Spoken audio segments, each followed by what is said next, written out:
இப்போ 2026 செலக்ஷன்ல நீங்க உங்களோட ஆதரவு யாருக்கு கொடுப்பீங்க? நிச்சயமா விஜய் சாருக்கு தான். ஃபர்ஸ்ட் வந்து நான் அவரோட ஃபேன். செகண்ட் வந்து என்னன்னா அவரோட அந்த ஒரு உணர்ச்சி, அந்த ஒரு பண்ணலான்னு சொல்லி அவர் தர அந்த கருதல், அந்த இதெல்லாம் நான் வந்து பிலீவ் பண்றேன். டிவிக்கே புதுசா இருக்கு, நல்லா பண்ணுவாங்கன்னு நம்புறேன். பாப்போம். லேடிஸ்க்கு நிறைய சப்போர்ட் பண்ணுவான்னு பாக்குறேன். அது இல்லாம கொஞ்சம் அவரோட இதெல்லாம் மோட்டெல்லாம் கொஞ்சம் டிஃபரெண்டா இருக்கு. மேபி அவங்களோட இது நல்லா இருக்கும்னு நினைக்கிறேன். நான் விஜய்க்கு எனக்கு விஜய் ரொம்ப பிடிக்கும். ஆக்சுவலி யாராவது ஒருத்தங்க டிஃபரெண்டா வந்தா கொஞ்சம் நல்லா இருக்கும்னு நினைக்கிறேன். வந்தவங்களே வந்துட்டு இருக்கிறத விட இன்னொருத்தவங்க வந்தா வேற ஏதாவது புதுசா ட்ரை பண்ணுவாங்க அட்லீஸ்ட். பிளஸ் யங்கஸ்ட் பூர்த்தி பண்றது பண்ணாம போறதுன்றது நேரடியாக பார்த்துட்டு இருக்காங்க. அதை நான் சொல்லணும்னு அவசியமே இல்லை. ஆக்சுவலி சொல்ல போனா இருந்தாலும் இன்னொருத்தவங்க வந்தா கொஞ்சம் நல்லா இருக்கும்னு நினைக்கிறோம். என்னதான் இருக்கணும் அப்படியே எங்க ஒரு பொய்யா போய் சுத்திட்டு எது சொன்னாலும் பொய்யா இருக்க போறோம். ஏதோ ஒரு வயசுல இருக்க போது சொல்லும் போது நம்ம கேட்டுக்கணும். அதை போய் இப்போ நம்ம இப்பதான் தெரியுது இதெல்லாம் சொன்னதெல்லாம் போயிடா யோசிப்பதா அப்படியே வருது சொன்ன போயிடலாம். விஜய் தான் ப்ரோ, ஆல்வேஸ் விஜய் தான். எல்லாருமே வந்தவங்களாம் மாற்றம் எதுவுமே கொண்டு வரல. இவர் புதுசாக வர ஒரு சான்ஸ் தரலாமே, எதுவுமே பண்ண மாட்டாங்க ப்ரோ. சொல்லி அது பிரயோஜனமே இல்லை. புரியல, எனக்கு எதுவுமே புரியல. இதே மாமனாரும் அந்த கட்சியில் தான் இருக்காரு. என்ன பண்றது, அவர் வேஸ்ட் ப்ரோ. எல்லாம் இப்போ ஒரு விஷயத்தை சொன்னா 4 பேர் அந்த டைம்ல மட்டும் கேட்டு கை மட்டும் தட்டணும். அவர் நினைச்சு நான் மாசு நான் பேசுறது கரெக்ட். என்ன பண்றாரு, இப்போ வேல்நாச்சரை பத்தி பேசுறேன், டக்குன்னு என்ன பண்றாரு, வீரமணி பத்தி பேசுறாரு. யாரை பத்தி பேசுறாரு அவருக்கும் தெரிய மாதிரி கேப் விட்டு அவர் மாட்டல மாறிடுது. அது ஸ்கிரிப்டை மாத்தி வேற எதாவது பேசுறாரு. நம்ம ஏதோ அப்ப இருக்க பசங்க பரவாயில்ல படிக்காம இருக்காங்க, இப்போ எல்லாமே எஜுகேட்டா இருக்காங்க, எல்லாருமே புரியுது. அந்த டைம்ல மட்டும் கை தட்ட முடியாதுல. யோசிக்கணும், எல்லாமே யோசிக்கணும். இப்போ விஜய் வரானா 4 பேசுறாரு, 4 விஷயம் பேசுறாருன்னா 4 விஷயம் நல்லதா பேசுறாரு. இப்போ அவ்வளவு பேர் அவ்வளவு கூட்டி இது வந்திருக்காங்க, எல்லாரும் கூட்டணியில கூப்பிடுறாங்க. கூட்டணியில கூப்பிட்டு என்ன பண்ண இவர் வந்து தட வா ப்ரோ வெல்கம் ப்ரோ எதுக்கு வரா.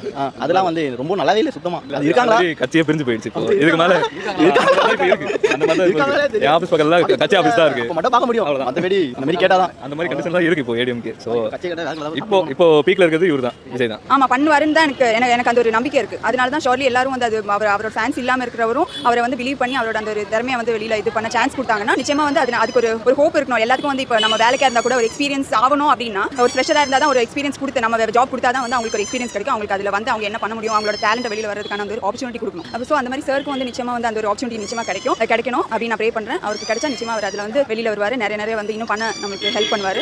சேஞ்ச் ஆகும் தமிழ்நாடு அப்படின்னு நினைக்கிறேன். இப்போ திராவிட மாடல் மேல பெருசா எனக்கு வந்து உடன்பாடு கிடையாது. ஸோ ஒரு சேஞ்ச் வரது என்ன பொறுத்தளவு நல்லதுன்னு நான் நினைக்கிறேன். ஸோ 3 பேசிக் ஹெல்த் கேர், எஜுகேஷன் இது வந்து ஈக்குவலா இருக்கணும். ஸோ இந்த ஃபண்டமெண்டல் திங்கை வந்து நீங்க வந்து கொடுத்தீங்கனாலே வந்து அடுத்த லெவல் வந்து ஃபேமிலில இருந்து அடுத்து வேலைக்கு போறதோ, ஒரு கரியர் பில்ட் பண்றதோ, இல்ல ஒரு ஹெல்த் இஷ்யூஸ் வந்து அவங்க ஃபேமிலியை பாத்துக்கிறதோ எல்லாமே என்ன, பிகாஸ் ஒரு அடிப்பட்ட மக்களுக்கு வந்து மேக்ஸிமம் ஸ்பெண்ட் பண்றது எஜுகேஷன் அண்ட் ஹெல்த்ல தான். ஸோ அதுல வந்து நீங்க வந்து கவர்மெண்ட் நல்ல பாலிசி கொண்டு வந்தாலே வந்து மக்கள் அடுத்தடுத்து அவங்க முன்னேறி போறதுக்கு வாழ்க்கையில இதுக்கும் வந்து நல்லா இருக்கும்னு நான் நினைக்கிறேன். பண்றாங்க, பட் இருந்தாலும் இன்னும் பெட்டரா பண்ணலாம். அவர் ஆல்ரெடி அவரோட மாநாட்டிலே ஆல்ரெடி அந்த விஷயம் தான் சொல்லியிருக்காரு. நிறைய வந்து அந்த விஷயத்துல அந்த உமன் சேஃப்டி, ஸோ அந்த விஷயம் எனக்கு தெரிஞ்சு ரொம்ப இம்பார்ட்டன்ஸ் கொடுக்கணும்னு நான் நினைக்கிறேன். எனக்கு தெரிஞ்சு லோயர் மிடில் கிளாஸ் பீப்புள் வந்து பேஸ் பண்ணி நிறைய இது பண்ணணும். பிகாஸ் அவங்கள தான் மெஜாரிட்டி ஆஃப் பீப்புள் இருக்காங்க. எனக்கு தெரிஞ்சு பெரிய தேவையில்லை. ஆனா என்னன்னா இப்ப ஒரு பக்கம் ஃப்ரீன்னு கொடுத்துட்டு இன்னொரு பக்கம் டாக்ஸன் போட்டு வாங்குறதுல என்ன பிரயோஜனம் இருக்கு எனக்கு? அது வந்து ஆமா கண்டிப்பா. பிகாஸ் இந்த டாக்ஸேஷன் அதிகமா வந்து பாதிக்கப்படுறது மிடில் கிளாஸ் பீப்புள் தான். ஸோ பிசினஸ் பண்றவங்களுக்கு வேணா ஃபேவரா இருக்கும் தவிர இங்க மெஜாரிட்டி ஆஃப் பீப்புள் இங்க ஒர்க்கிங் கிளாஸ் பீப்புள் தான். அவங்களுக்கு இது ஃபேவரபிளான ஒரு சிஸ்டம் கிடையாது. ஆனா அப்படி கொடுக்குறத மக்கள் எப்பயோ கொடுத்துருப்பாங்களே. விஜய் சார் வரதுக்கு 100% அவருக்கு அந்த ஒரு மென் பவர் எல்லாமே இருக்கு சார். ஆனா அவர் கொண்டு வர திட்டத்தை வச்சு தான் மக்கள் ஓட்டு போடுவாங்க. ஏன்னா அடித்தட்டு மக்கள் தான் ரொம்ப வந்து மாற்றங்களை எதிர்பார்க்குறாங்க. ஏற்கனவே ஒரு சொசைட்டியில் ஹையா இருக்கிறவங்க அவங்க யார் வந்தாங்க சார், அவங்களுக்கு ஒன்றுமே பிரச்சனை கிடையாது. இப்போ நம்ம தமிழ்நாடு எடுத்துக்கிட்டேன்னா அடித்தட்டு மக்கள் தான் அதிகம். அவங்க தான் வந்து நல்ல ஒரு தலைவர் வேணும்னு ஒரு எக்ஸ்பெக்ட் பண்றாங்க. ஏன்னா இந்த 2 அரசியல் தான் இருக்கு நம்ம ஊர்ல, டிஎம்கே ஏடிஎம்கே இருக்கு. இது ஒரு மாற்று அரசியலா விஜய் வந்தா கண்டிப்பா நம்ம ஏற்போம் சார். ஏன்னா வீட்டுக்கு ஒரு அரசியல், ஒரு ஜாப், பையனுக்கோ பொண்ணுக்கோ ஒரு ஹெல்த் என்ன வந்தாலும் நம்ம போய் பார்க்கலாம் அப்படின்ற ஒரு தாட்ஸ். இப்போ மெயினாக நம்மளுக்கு ஒரு மிடில் கிளாஸ் பீப்புளுக்கு நம்ம அதிகமாக ஒரு 60 to 70% ஸ்பெண்ட் பண்ணுறது இந்த எஜுகேஷன் ஹெல்த்தில் தான். நம்ம சம்பாதிக்கல, அதுக்கு முன்னாடி கடன் வாங்கி நம்ம வந்து செலவு பண்ணுறோம். ஸோ இதனாலே நம்மளால வந்து பெருசாக வந்து ஃபினான்ஷியலாக வந்து க்ரோ ஆகல. அது வந்து உண்மையான ஒரு இது. ஸோ இந்த விஷயம் வந்து இன்னும் வந்து பெட்டரா பண்ணா எனக்கு தெரிஞ்ச ரொம்ப நல்ல விஷயம் தான். அது 3மே நல்லதான். ஒரு ஜாப், வீட்டுக்கு ஒரு பையனுக்கோ பொண்ணுக்கோ ஒரு ஜாப் வேணும். மெடிக்கல் என்ன வந்தாலும் அந்த ஃபேமிலியில் யாருக்கு எது பார்த்தாலும் கவர்மெண்ட் பார்த்துருவோம். எல்லாத்துக்கும் நம்மளுக்கு கிடைக்கும் அந்த ஃபெசிலிட்டி. சார் சொல்றது வேற, செயல்பாடு வேற. இப்போ என்னதே இருந்தாலும் ஒரு திறமை, இப்போ ஒரு கம்பீரம்ன்றது எல்லாருக்கும் இருக்குங்களா சொல்லுங்க. ஒரு ஹானஸ்டி பேசி கம்பீரம் அவரும் பேசுறாரு, எல்லாம் கொண்டு வரன்றாரு. அவர் இப்போ 4-5 பாராளுமன்ற தேர்தலையும் ஸ்டேட் கவர்மெண்ட்ல அவர் நின்றுருக்காரு. அவர் செகண்ட் இடத்துல கூட வந்திருக்காரு. அவர் ஓட்டு பார்த்துருக்கீங்களா? இந்த போன 8% வாங்கியிருக்காரு. சீமானுக்கு அவ்வளவு வராது சார். ஆனா கண்டிப்பா விஜய் 100% வரும்.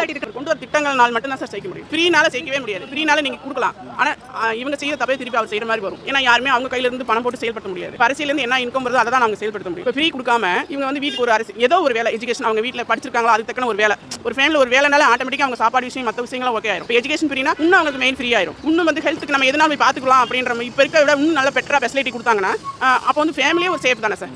இது ஃப்ரீ கொடுத்து செய்யணும்னு எந்த அவசியமே இல்லையே. மக்களோட அந்த ஃப்ரீபி கல்ச்சர் வந்து அவங்க தாட் மாறணும். நான் ஃப்ரீன்னு சொன்னோடனே மக்கள் போய் ஃபர்ஸ்ட் ஓட்டு போடுறாங்க. நம்மளோட ஃபர்ஸ்ட் நம்ம கிட்ட நிறைய அந்த சேஞ்ச் வரணும். அது ஒரு ஃபேக்டர். ஆனால் அது எதனால மாற்ற முடியும்னா இவர் கொண்டு வர திட்டத்தினால மட்டும்தான் மாற்ற முடியும் ஒழிய இந்த பணம்ன்ற விஷயத்தை நான் வந்து 1 ரூபா கூட கொடுக்க மாட்டேன், நீங்கள் இன்னைக்கு ஓட்டு போடுங்க, நாளைக்கு உங்கள் வீட்டு உங்கள் ஃபேமிலி இந்த மாதிரி வளர்ச்சியில் இருக்கும் அப்படின்னு ஒரு கான்ஃபிடன்ஸ் இவர் கொடுத்தா கண்டிப்பாக மக்கள் ஓட்டு போடுவாங்க.